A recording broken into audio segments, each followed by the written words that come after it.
And for more on this, we go to Ronen Bergman in Tel Aviv. He's a reporter for the newspaper Yedioth Ahronoth and is also working on an article on this subject for the New York Times Magazine. And David Albright, a physicist and former UN weapons inspector. He's now president of the Institute for Science and International Security. Ronen Bergman, I'll start with you. Certainly many people are looking to Israel and its Mossad intelligence agency. What's known and not known about who's behind this? Jeffrey, I don't know, and even if I knew, I would tell you that I don't know. We don't want to risk me in jeopardizing national secrets of Israel and be thrown to jail. I would say this. Mossad has a long tradition. The Israeli Intelligence Foreign Agency has a long tradition of taking out, eliminating, targeting nuclear scientists working for Israeli enemies. Benjamin Netanyahu, many times, I think stupidly, but many times compared President Ahmadinejad with Hitler. And when your adversary is at the size of Adolf Hitler, then all means are justified to stop him. And we have been witnessing in the last 5 years a series of mysterious mishaps, sabotaging, bombing, and above all, a killing of Iranian scientists who were prominent figures in the Iranian nuclear project and the Iranian attempt to build surface-to-surface long-range ballistic missiles. These assassinations, I would say, are aimed at a threefold target. First, to take out prominent figures from the Iranian nuclear project.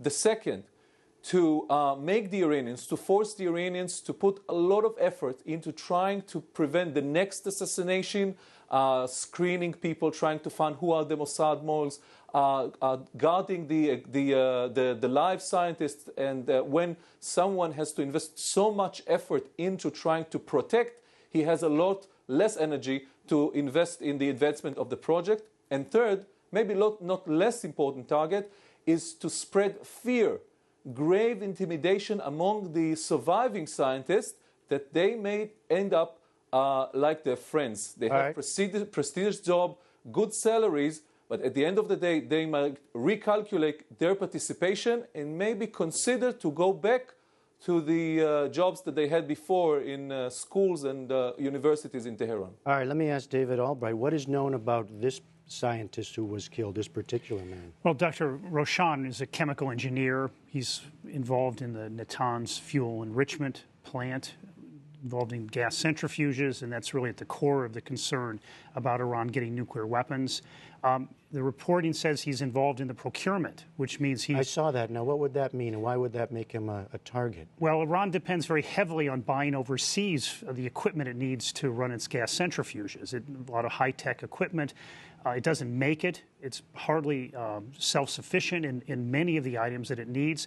And he would possibly have been involved in organizing the secret smuggling operation that Iran has been trying to operate worldwide and is banned under UN Security Council sanctions. And countries are spending a great deal of effort to try to stop Iranian smuggling operations. What do we know about the overall group, the people the Iranian scientists, in terms of size, so that you can assess what kind of impact these kinds of killings might have on the overall group? Well, there's thousands of people involved in the program, hundreds of professional scientists at his level, and so killing one of them is not going to have a big impact on the program. I mean, Ronen mentioned these other kind of indirect effects that are very real and can disrupt the program and cause hardships in it, perhaps some delays, but he can be replaced. I mean, there's a lot of Iranians who can step up to the plate in order to help improve or fulfill Iranian needs for its equipment. Now, a lot of those efforts are being stopped, and we don't know how good this guy was. If he was a brilliant, in a sense, smuggler, his loss may be significant. If he was average, he can easily be replaced. And Ronen Bergman, would Israel act alone if, we're in the realm of speculation, of course, but what does the past tell us without warning the U.S.? And is there now in Israel a fear, certainly concern about retaliation from Iran? Let's divide the issue of whether Israel strike to covert and overt operations. Usually when we're talking about targeted killing operations, Israel acts alone. Thus, I would assume that what the Secretary of State Clinton said today, that the United States was not involved, is utterly true. Israel, if learning from the past, would take, at the end of the day, if Israel is convinced that Iran is reaching nuclear military capability, at the end of the day, as a last resort, even without notifying the American government before, Israel would go for an overt aerial strike. As per your last questions, yes, there's an extreme high alert in the Israeli security services guarding Israeli embassies overseas, fearing that what is perceived in Iran as an alleged Mossad operation would lead to an Iranian retaliation. And we have seen before Iranian ability, together with the Hezbollah operatives, working overseas, taking out Israeli embassies and Jewish installation overseas. There is a fear that Iran would not tolerate anymore the elimination of prominent figures from the nuclear project, and therefore would launch a sort of a retaliation without taking responsibility, not firing missiles, but bombing some sort of Israeli representation outside of Israel. And David Albright, put this in the larger context, because this, of course, comes at a time of heightened tension, but also a time of renewed sanctions by the West. That's right, and the sanctions have been engineered for months, and the United States, with Europe and with the pressure from Israel, have really ramped up sanctions on Iran.